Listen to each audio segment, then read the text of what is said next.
+3 first year first semester education अनर्सर core 1 रे थिबा यूनिट 3 रो सेकेंड चैप्टर जहाँकि रही सांख्य दर्शन और शिक्षा। आज हम कौन पढ़ा ना से सांख्य दर्शन अर्थ, सांख्य दर्शन दार्शनिक मतवाद, सांख्य दर्शन शिक्षागत सूचना, शिक्षार अर्थ, शिक्षार लक्ष्य, शिक्षार पाठ्यक्रम, शिक्षादान पद्धति, शिक्षकों भूमिका, तापर गुरु शिष्य संपर्क, शिक्षानुष्ठान और श्रृंखला और परीक्षा पद्धति ये विषय पढ़ा। तो जदि भिडियोटी भल लगे ताले लाइक कमेंट एंड शेयर करने जमा भूलिए नहीं और आम टेलीग्राम रे जॉइन निश्चित हेबी कारण सेठारे ए पीडीएफटा और यार जो गाइडटा अच्छी नोट अच्छी ये कौन अच्छी ना से टेलीग्राम ग्रुप रे सब उपलब्ध अच्छी से तुम जल्दी जाए से टेलीग्राम रे जॉइन हुआ। से टेलीग्राम लिंक कौन कौन ना मु निज डिस्क्रिप्शन बॉक्स रे दे दूसी। तो आम प्रथम देखी ना सांख्य दर्शन माने कौन। सांख्य दर्शन होची गोटे सुप्राचीन माने यह बहुत दिन गोटे दर्शन अटे बा पुरातन दर्शन अटे बोली आमे कहि परिबा। यही सांख्य दर्शन माध्यम कौन होता है ना रामायण महाभारत यही सब ग्रंथ गुड़ी कौन हो ना जो लिखा जाइए सब कहा आधार लिखा जाइए ना यही सांख्य दर्शन आधार लिखा जाइए। तो आम ये गोटे भिडियो पूरा गोटा सांख्य दर्शन चैप्टर को पूरा गोटा क्लियर करवा। तो ध्यान से शुणुव तो शीघ्र शीघ्र टिके जीवा। तो कौन ना ये सांख्य दर्शन माध्यम आम रामायण महाभारत सब गुड़िक लिखा जाइए। तो ये सांख्य दर्शन पिता किए बा जहाँ को आम कहूँ तार महर्षि कपिल मुनि। महर्षि कपिल मुनि होती यही सांख्य दर्शन प्रतिष्ठाता। से महर्षि कपिल मुनि कौन ना से महर्षि कपिल मुनिटा किए। महर्षि कपिल मुनि होती प्रभु विष्णुंकर गोटे अवतार बोली वर्णना करा जायछि। आउ किते किते कहउचंती से ब्रह्मांक मानस संतान कर्धम और अग्निंक मानस कन्या देवहूति ठारू जन्म लाभ करिसंती बोली कि कहे ना भारत पुराण कहे। भारत पुराण कहे कि से ब्रह्मांक मानस संतान कर्धम और अग्निक मानस कन्या देवहूति ठारू जन्म लाभ करिसंती बोली कहते किए ना यही कपिल मुनिटा। आउ के कहते कपिल वस्तु नामटी एक स्थानर नाम बोली कहते।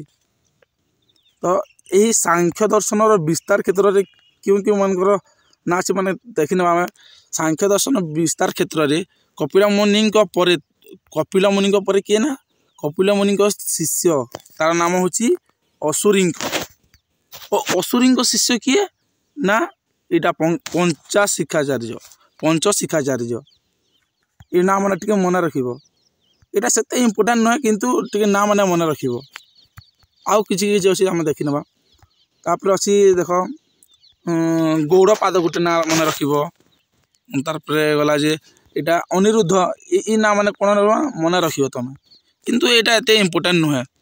आज आम पूरा कौन कौन पूरा मुख्य जिनिस मैंने अच्छे आम देखीदे। तो आम देखी प्रथम यही सांख्य शब्दर अर्थ देखी ना।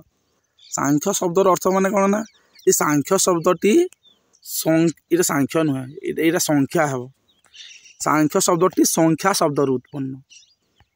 संख्या माने केतेटा संख्या ना ता 25टी संख्या। से 25टी संख्या कौन से पछे जाना आम। प्रथम देख ये संख्या शब्दर अर्थ कौन ना संपूर्वक ख्यात धातु आसी। संपूर्वक ख्यात धातु आसी यार अर्थ कौन ना सम्यक ख्यानम बा सम्यक विचार बा सम्यक ज्ञान अटे। वा आम सम्यक विचार आम जो सम्यक ज्ञान कहूँ सम्यक ज्ञान माने कौन ना विशेष ज्ञान आम कहूँ कि ये लोक पाखे टिके विशेष ज्ञान अच्छे बोली ताकि कौन कह जाए ना ताकि कहा जाए विशेष ज्ञान बा सम्यक ज्ञान। तो देख एठारे कौन कहते ना ये सांख्य दर्शन द्वारा कौन है ना विवेक ख्याति बा पुरुष प्रकृति पुरुष विवेक ज्ञान लाभ होता है बोली मत कही। और यही से पंच शिखाचार्य किए ना कपिल मुनि शिष्य असुरी ଅସୁରୀଙ୍କ ଶିଷ୍ୟ କିଏ ନା ଏହି ପଞ୍ଚଶିଖାଚାର୍ଯ୍ୟ। ଏ ପଞ୍ଚଶିଖାଚାର୍ଯ୍ୟ କ'ଣ କହିଛନ୍ତି ନା ଯେଉଁ ସାଂଖ୍ୟ ଦର୍ଶନ ଦ୍ୱାରା କ'ଣ ହୁଏ ନା ବିବେକ ଖ୍ୟାତି ହୋଇଥାଏ ତାହା ହେଉଛି ଏକମାତ୍ର ଦର୍ଶନ ବୋଲି କହିଥିଲି। କିଏ ନା ପଞ୍ଚଶିଖାଚାର୍ଯ୍ୟ। ତମେ କ'ଣ ସେ ଇମ୍ପୋର୍ଟାଣ୍ଟ ଜିନିଷ କ'ଣ ଅଛି ମୁଁ ତୁମକୁ କହିଦେଉଛି। ତାପରେ ଦେଖିଦେବା। ହଁ ଦେଖ ଏ ସାଂଖ୍ୟ ଦର୍ଶନ ମାନେ କ'ଣ ନା ଦ୍ୱୈତବାଦ ଦର୍ଶନ ଉପରେ ବିଶ୍ୱାସ କରୁଥିଲି। କାରଣ ଏହା ପ୍ରକୃତି ତତ୍ତ୍ୱ ଓ ପୁରୁଷ ତତ୍ତ୍ୱ ଏ ଉଭୟ ଉପରେ କ'ଣ କରୁଥିଲେ ନା ଭରସା କରୁଥିଲି। ସେଥିପାଇଁ ଏହାକୁ ଦ୍ୱୈତବାଦ ଦର୍ଶନ ମଧ୍ୟ କୁହାଯାଏ। ପ୍ରକୃତି ତତ୍ତ୍ୱ ଓ ପୁରୁଷ ତତ୍ତ୍ୱ ଉପରେ ଭରସା କରୁଥିବାରୁ ଏହାକୁ ଦ୍ୱୈତବାଦ ଦର୍ଶନ କୁହାଯାଏ। ଏହା ମୁଖ୍ୟତଃ ପରୀକ୍ଷାରେ ମଧ୍ୟ ଆସିଥାଏ। ତାପରେ ଆମେ ଦେଖିନେବା এইটা କିଛି ଏତେ ଇମ୍ପୋର୍ଟାଣ୍ଟ ନାହିଁ। ଏଇଟା ଆମେ ତାର ଦେଖିନେବା ଶିକ୍ଷାର ଲକ୍ଷ୍ୟ ଦେଖିଦେବା। ଦେଖ ପ୍ରଥମେ ଅଛି ଶାରୀରିକ ବିକାଶ। ଦେଖ ମନୁଷ୍ୟର ଶାରୀରିକ ଅଙ୍ଗ ପ୍ରତ୍ୟଙ୍ଗର ସହିତ ଜ୍ଞାନେନ୍ଦ୍ରିୟର ପୂର୍ଣ୍ଣ ବିକାଶ ହିଁ ପ୍ରଥମ ଓ ପ୍ରଧାନ ଲକ୍ଷ୍ୟ ଅଟେ। ମାନେ କ'ଣ ନା ମନୁଷ୍ୟର ଶାରୀରିକ ବିକାଶ। ଶାରୀରିକ ବିକାଶ ମାନେ କ'ଣ ନା ଅଙ୍ଗ ପ୍ରତ୍ୟଙ୍ଗ ସହିତ ଜ୍ଞାନେନ୍ଦ୍ରିୟ ମାନେ ଯେଉଁ ଆମର ପଞ୍ଚେନ୍ଦ୍ରିୟ ଅଛି ସେଇଥିର କିପରି ବିକାଶ ହେବ ତାହା ହେଉଛି ଶିକ୍ଷାର ପ୍ରଥମ ଲକ୍ଷ୍ୟ ବା ଶାରୀରିକ ବିକାଶ ଦେଇଛନ୍ତି ସାଂଖ୍ୟ ଦାର୍ଶନିକ ମାନେ। ଠିକ୍ ସେପରି ଦେଇଛନ୍ତି ସେ ଶିକ୍ଷାର୍ଥୀର କିପରି ମାନସିକ ବିକାଶ ହେଇପାରିବ, ସେ ମାନସିକରେ କିପରି ଷ୍ଟ୍ରଙ୍ଗ ହେଇପାରିବ ସେ ଉପରେ ମଧ୍ୟ ଗୁରୁତ୍ୱ ଦେଇଛନ୍ତି। ଠିକ୍ ସେପରି ବୌଦ୍ଧିକ ବିକାଶ, ଆବେଗିକ ବିକାଶ, ନୈତିକ ବିକାଶ ଏଇଟା ଗୋଟେ ଗୋଟେ ଲାଇନ୍ରେ ତୁମେ ଲେଖିଦେଲେ ମଧ୍ୟ ଚଲିବ। ଏତେ ଲେଖିବା ଏଇଟା ଆବଶ୍ୟକ ନାହିଁ। ତୁମେ ଲେଖିପାରିବ କି ଶିକ୍ଷାର୍ଥୀ ବା ଛାତ୍ରଛାତ୍ରୀମାନଙ୍କର ଶାରୀରିକ ବିକାଶ ହେଉଛି এই ଦର୍ଶନର ଗୋଟେ ମୁଖ୍ୟ ଲକ୍ଷ୍ୟ ଅଟେ। ତାପରେ ନେକ୍ସଟ ଲେଖିବ କି ଶିକ୍ଷାର୍ଥୀମାନଙ୍କର ମାନସିକ ବିକାଶ କରିବା ହେଉଛି ଶିକ୍ଷା ଆମ ଏଇ ସାଂଖ୍ୟ ଦର୍ଶନର ଅନ୍ୟତମ ଲକ୍ଷ୍ୟ ଅଟେ। ଏମିତି ଲେଖିଲେ ମଧ୍ୟ ଚଲିବ। ତାମାନେ ତାର କ'ଣ ପାଠ୍ୟକ୍ରମ ରହିଛି ଦେଖିବା। ଏଇ ସାଂଖ୍ୟ ଦାର୍ଶନିକ ମାନେ କ'ଣ କହୁଥିଲେ ନା ଉଭୟ ପାର୍ଥିବ ଓ ଆଧ୍ୟାତ୍ମିକ। ପାର୍ଥିବ ମାନେ କ'ଣ ନା ଆମର ଯେଉଁ ବହିର୍ଜଗତ ଅଛି ସେ ସବୁର କିପରି ବିକାଶ ହେଇପାରିବ ସେଇ ଉପରେ ତାମାନେ କ'ଣ କହୁଥିଲେ ନା ଗୁରୁତ୍ୱ ଦେଉଥିଲି। ତ ସେ ତାଙ୍କ ମତରେ କ'ଣ ନା ସେ ପାଠ୍ୟକ୍ରମଟା ଉଭୟ ପାର୍ଥିବ ଓ ଆଧ୍ୟାତ୍ମିକ ହେବା ବୋଲି ସେମାନେ ମତ ଦେଇଥିଲେ। ଦେଖ ସାଂଖ୍ୟ ଦର୍ଶନ ଅନୁସାରେ କ'ଣ ନା ବାଲ୍ୟାବସ୍ଥା ମାନେ କ'ଣ ନା 2 ବର୍ଷରୁ ଆରମ୍ଭ ହୋଇକି 6 ବର୍ଷ ପର୍ଯ୍ୟନ୍ତ କ'ଣ ଶିକ୍ଷା ଦିଆଯିବା କଥା ନା ତାହାକୁ ଶାରୀରିକ ଅଙ୍ଗ ପ୍ରତ୍ୟଙ୍ଗ ଓ ଜ୍ଞାନେନ୍ଦ୍ରିୟର ବିକାଶ କିପରି ହେବା ବା ତାଙ୍କର ଯେଉଁ ପଞ୍ଚେନ୍ଦ୍ରିୟ ଅଛି 5ଟା ଇନ୍ଦ୍ରିୟ କାନ, ନାକ, ଜିଭ, ଆଖି, ଚର୍ମ ଏ 5ଟିର ଇନ୍ଦ୍ରିୟର କିପରି ବିକାଶ ହେଇପାରିବ ସେଇ ହିସାବରେ ତାର କ'ଣ ନା ପାଠ୍ୟକ୍ରମ ରଖିଥିଲି। ଏଇଟା କେଉଁ ଷ୍ଟେଜରେ ନା ବାଲ୍ୟାବସ୍ଥାରେ। ତାପରେ ଆମେ ନେକ୍ସଟ ଦେଖିବା କ'ଣ କ'ଣ ଅଛି। ଦେଖ ସେ ଏହି ଯେଉଁ ବାଲ୍ୟାବସ୍ଥାରେ କ'ଣ ତାହାକୁ ପଢ଼ିବା ପାଇଁ କହୁଥିଲେ ନା ଦେଖ ଭାଷା, ସାହିତ୍ୟ, ସାମାଜିକ ପାଠ, ପରିବେଶ ବିଜ୍ଞାନ, ଗଣିତ, ପଦାର୍ଥ ବିଜ୍ଞାନ ଭଳି ଏହିଗୁଡ଼ିକ ବିଷୟକୁ କ'ଣ କହୁଥିଲେ ନା ଏଇ ବାଲ୍ୟାବସ୍ଥାରେ ତାକୁ ଅନ୍ତର୍ଭୁକ୍ତ କରିଥିଲି। କିନ୍ତୁ ସାଂଖ୍ୟ ଦର୍ଶନ ଓ ସେ କୈଶାରାବସ୍ଥା ଯାହାକୁ ଆମେ କହୁଛୁ 12ରୁ ଆରମ୍ଭ ହୋଇକି 21ରେ ସରୁଛି ବା ଯୌବନାବସ୍ଥା ମଧ୍ୟ ଆମେ ତାହାକୁ କହୁଛୁ। ଏଇଠାରେ କେଉଁ କେଉଁ ବିଷୟ ସେମାନେ ଅନ୍ତର୍ଭୁକ୍ତ କରିଥିଲେ ନା କଠିନ ଅନ୍ତର୍ଭୁକ୍ତ କରିଥିଲେ। କଠିନ ବିଷୟ ମାନେ ଟିକେ ହାର୍ଡ଼ ଲେଭେଲର ମାନେ ଏଠାରେ ଅନ୍ତର୍ଭୁକ୍ତ କରିଥିଲେ। କାହିଁକି ନା ଦେଖ ସେମାନେ ଟିକେ ବଡ଼ ହେଇଥାନ୍ତି, ତାକୁ 18 ଏଜ୍ ହେଇଥାଏ। ସେଥିପାଇଁ ତାକୁ କ'ଣ ନା ଟିକେ କଠିନ ବିଷୟ ତାକୁ ପଢ଼ିବା ପାଇଁ ଦିଆଯାଇଥାଏ। ଓ ଦେଖ ଏହି ପରିପ୍ରେକ୍ଷୀରେ ଶିକ୍ଷାର୍ଥୀମାନଙ୍କର କ'ଣ ନା ଆଗ୍ରହ, ରୁଚି, ଅଭିକ୍ଷମତା, ମନୋବୃତ୍ତି, ମାନସିକ ସାମର୍ଥ୍ୟ ଏଇ ସବୁକୁ କ'ଣ କହୁଥିଲେ ନା ପ୍ରଥମେ ତାହାକୁ ଆଖି ଆଗରେ ରଖିକି ତାପରେ ତାକୁ ଶିକ୍ଷା ଦିଆଯାଉଥିଲା ଏହି ଯୌବନାବସ୍ଥାରେ। ଦେଖ ସାଂଖ୍ୟ ଦର୍ଶନ ଅନୁସାରେ ପ୍ରସ୍ତୁତ କରାଯାଇଥିବା ପାଠ୍ୟକ୍ରମ କେତେକ ବିଷୟ ଏପରି ହେବା ଉଚିତ ଯେପରି ପଦାର୍ଥ, ପ୍ରକୃତି ଓ ଆତ୍ମା ପୁରୁଷ ମଧ୍ୟରେ ଥିବା ପାର୍ଥକ୍ୟକୁ ଦର୍ଶାଇ ପାରୁଥିବ। ତମେ ଦେଖ ଆମକୁ ଯଦି କି ପଚାରିବ କି ସାଂଖ୍ୟ ଦର୍ଶନ କହିଲେ କ'ଣ ବୁଝ, ତ ତମେ ସିମ୍ପଲି କହିପାରିବ କି ଯେଉଁ ଦର୍ଶନ ମାଧ୍ୟମରେ ଆତ୍ମା, परमात्मा एवं पौराणिक ग्रंथर आधार रे एक सत्यर अनुसंधान करा जाय थाए ताहाकू सांख्य दर्शन कहा जाए।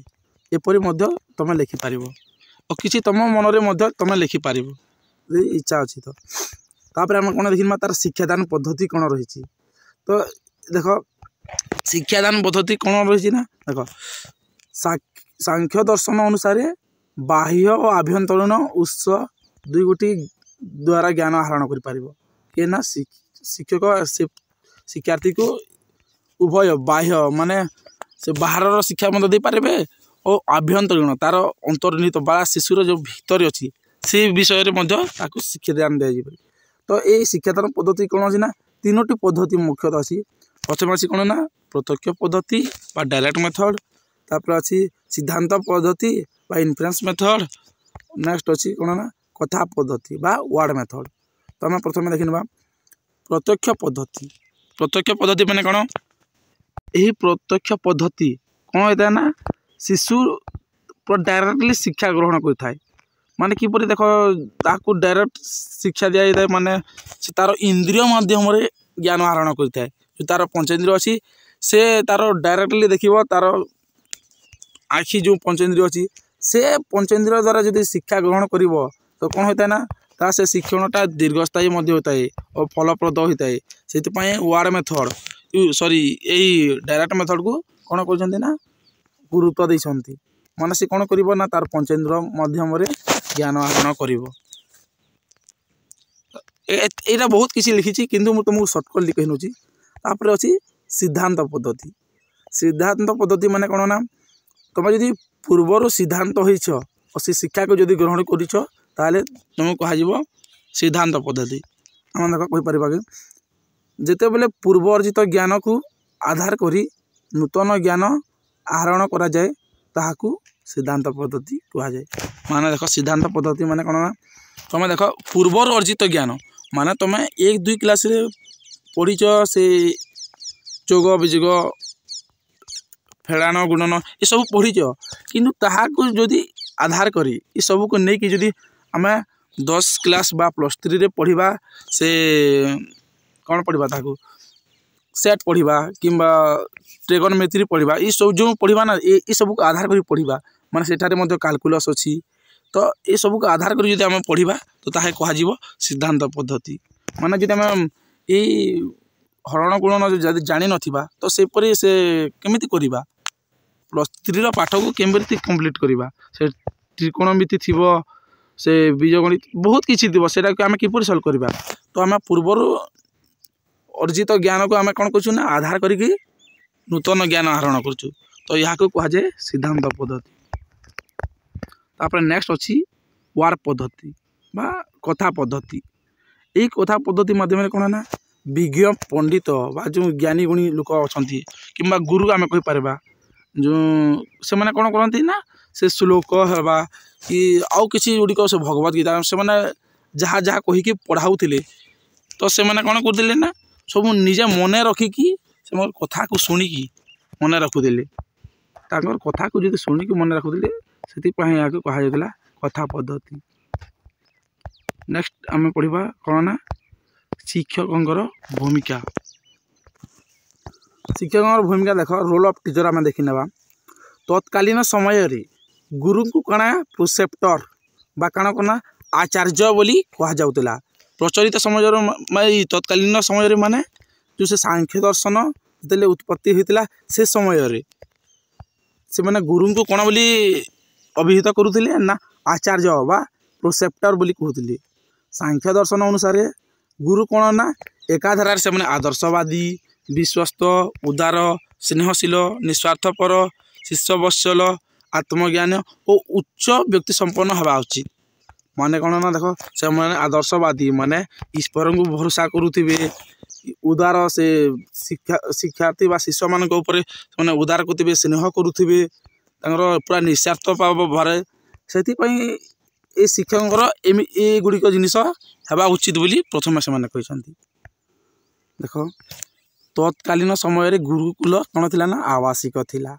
ये सांख्य दर्शन कथा कहुच्छे कौन ना गुरुकुल आवासिक थिला आवासिक माने गुरु और शिष्य गोटे स्थान रहूले बा गोटे स्थान रहूले शिक्षक गुरु परिचालना दायित्व नेउथिले से कौन कहते ना शिक्षक तो तार से गुरुकुलर सब परिचालना नेउथिले किंतु ता सहित जेहेतु से शिष्य माने एकाठी रहूले तो से शिष्य मान को जिते भल मंद सुविधा असुविधा देह मुंड खराब होगा ये सब कौन कहते ना से जत्न नेउथिले प्रकृत में गुरु शिष्य ही पिता माता जदि भूमिका तुलाउले बोली कहले आमे मध्य किछि भूल हेब ना कारण से पूरा जदि किए भल नथिले से शिक्षक कौन करते ना से शिशु मान को पूरा सेवा करते मध्य से पिता पुत्रर संपर्क मध्य कहुई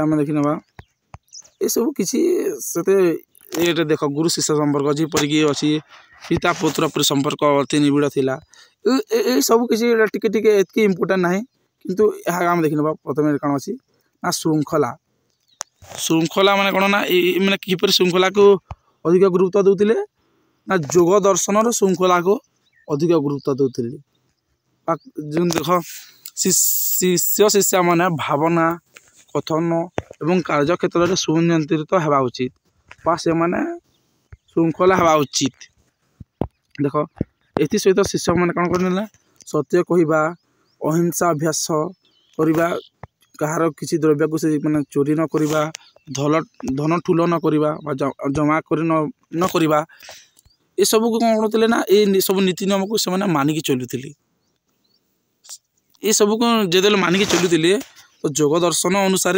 शिष्य शिष्या मैंने निर्मल रहिबा सुखी रहिबा उपवास करवा स्व अध्ययन करवा और प्रकृति पुरुषों निकट में आत्मसमर्पण करवा भली श्रृंखला को सांख्य दर्शन दार्शनिक तथा सांख्य दर्शन गुरुवृंद अनुसरण करने को परामर्श देता